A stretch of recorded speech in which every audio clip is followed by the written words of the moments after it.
Overcoming self-doubt in your personal training business. Hey, Sensei Sarah here with another incredible insights episode for every introverted personal trainer who wants to truly believe you are worthy of success without having to feel uncomfortable or fake. So here's this week's incredible insights. Insight number one is know your introverted self. Now, being an introvert is a superpower, but it's also a hindrance. One of our superpowers is that we are inside our heads a lot, which means that we can come up with insights and angles that others struggle to because we ponder problems for longer. And I like to call this percolating, just like a coffee machine. Just makes me laugh. This percolating, though, is exactly why being introverted is a hindrance, especially when it comes to our own self-confidence, because when we hear or think or feel something negative, we have a tendency to dwell on it longer than others do. And when it's about ourselves, it can create a huge vortex of self-doubt that can be hard to shake. Now, here at Kick-Ass PT, we have a character for that voice of self-doubt and negativity. She's called Wreck-It Rose. Let me see if I can find her. There we are. This is Wreck-It Rose. And we don't like her. She is determined to see you fail, and she's definitely out to ruin the party. Now, as introverts, this voice of negativity can be so loud that when other people compliment us, we simply don't believe them. So if we want to have less self-doubt and more confidence and actually believe it, we need to know this about ourselves and embrace it. So insight number two is be real.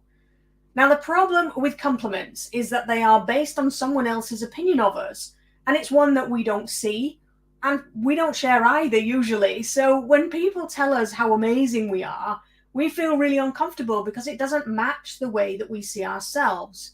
And this is where reality is really your best friend. So keeping a log of the things that you've done or helped to achieve in real life can be a fantastic way to keep Wreck-It Rose, that negative voice in your head, in check.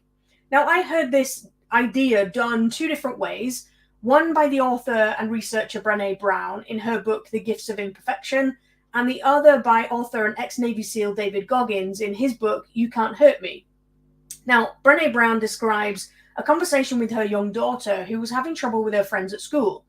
Someone she thought was a friend had done or said something insensitive or hurtful, and the daughter was so hurt that she was ready to cut this girl out of her life.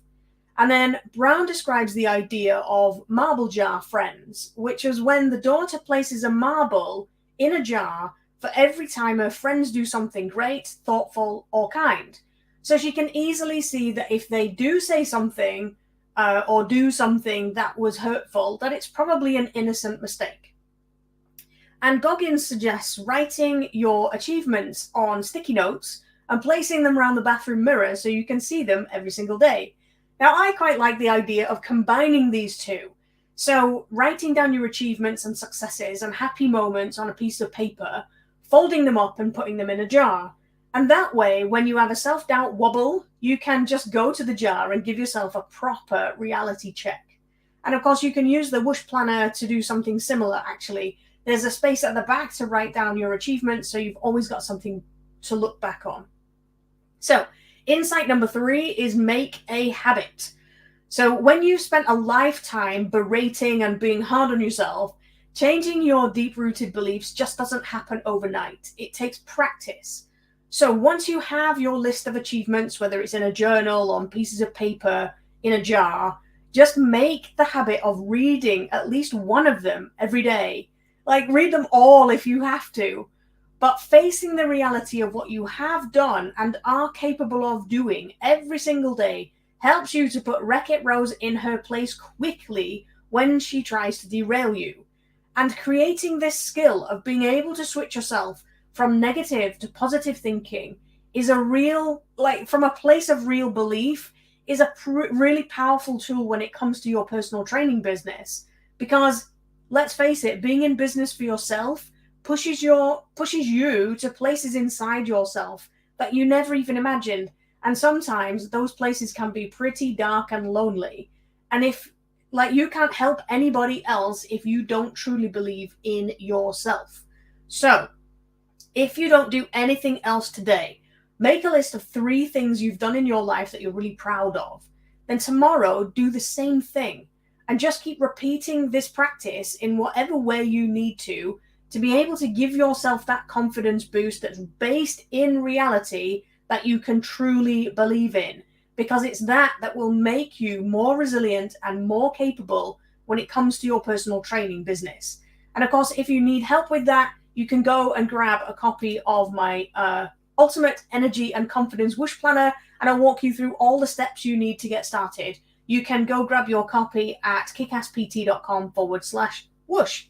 So thanks for watching. I'm Sensei Sarah, and I'll see you on the next episode.